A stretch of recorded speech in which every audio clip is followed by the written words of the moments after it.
What's up, guys? Today we are talking about transitions.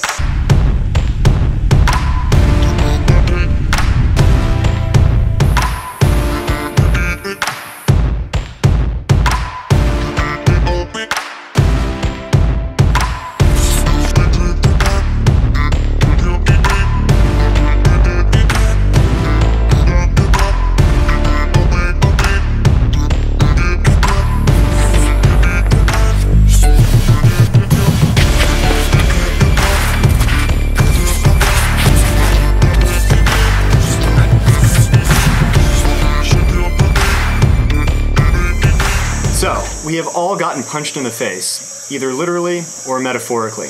And the hardest part for most of us is how to get back up again. Because failure in life has got to be one of the most difficult challenges that we all face, and it can lead to a host of problems: self-doubt, depression, things that take a long time to overcome.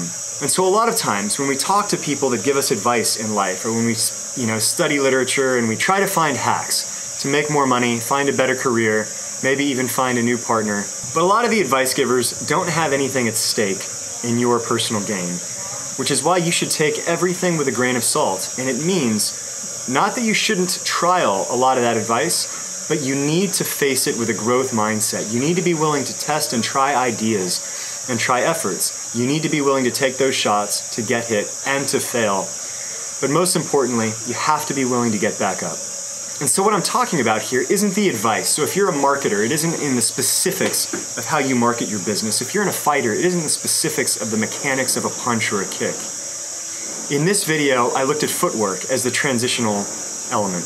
Now, every time that we've seen a major fight, we remember the knockout punch, we remember the hard hit, but we almost never look down to see how that person got there in the first place. And footwork is how that happens. Footwork determines distance, it determines timing, and it really determines the efficacy of a technique. You know, I once had a tennis lesson. One lesson, only one lesson. But it was a good lesson, and I took away an important insight from it, where the coach said that most tennis players have a couple of swings, a forehand, a backhand, a few in between. But he said, what's most important is that you master those swings, but then you find a way to get into position to execute on those swings. Now, this is really, really simple, right? This is really simple in principle, but very, very difficult to execute. In the martial arts, for example, we have hundreds, if not thousands, of techniques. And we drill and drill and drill those techniques into tens of thousands of repetitions. But what we rarely do is drill the in-between in a way that makes those techniques truly sing. It's in the transitions.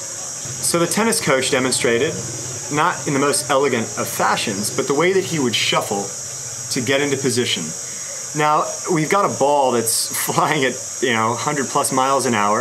It's screaming over the court, and it's making adjustments in flight. It has spin, it's hitting the pavement in awkward ways that create new spin and direction for the ball. And so it's not enough that you have a great spin, and you can't trust even your own footwork in those cases. You need to be able to shift in very rapid ways to get your setup. And this is what I want to focus on, right? So it's not enough to have an expert swing, to have a 100-mile-an-hour serve. I'm making that number up. I actually don't know how fast the serves are in tennis, but they're pretty damn fast. But you got to be in position. You got to be in the game. You got to be in position. So even in martial arts, we hack this a little bit, right? Because we actually do train specific types of footwork that allow us to understand distancing and set up certain techniques. But it is to a certain extent a lie, and we need to be honest about that. It doesn't mean we shouldn't do it. We need to practice that to a high degree of minutia, right? As specifically as possible, because it allows us to move faster, to time our opponents better, and to execute better techniques. But we still need to get in the game. We still need to trial, experiment, and test our techniques and our movements under pressure to really determine what works and what doesn't. That being said, even the best laid plans can fail. And it's what happens after that that really separates those of us who wind up wallowing in grief and those who become something a little bit more special. Now, there are some techniques that are specific, like the footwork I just demonstrated in martial arts, and then there are some that I would call meta skills or meta fitness skills. Weightlessness deals exclusively with that category of techniques. It looks at the stuff that does not only make you a better martial artist or golfer or businessman, but all of the above, and possibly better partner in life, better father, so on and so forth. Because it's in the way that we approach our experience in general that allows us to take hits with grace and get back up again and trial something new.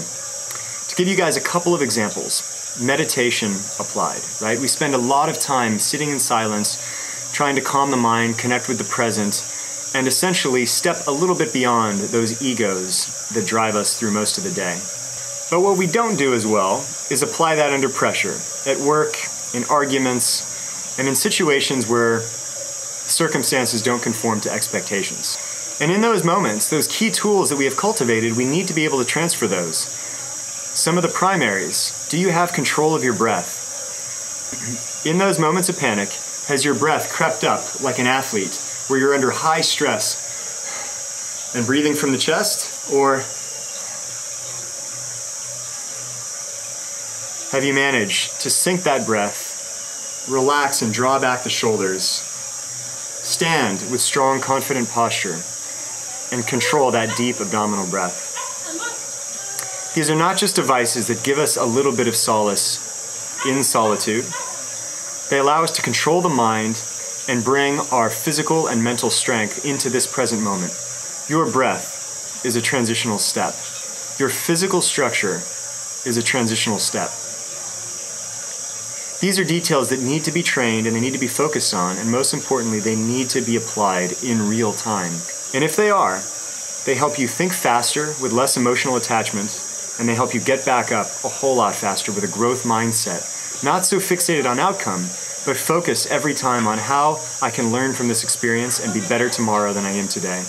With that, guys, I hope this finds you healthy, happy, and weightless. Please like and subscribe if you'd like to hear a little bit more or into this kind of stuff. And until next time, be weightless.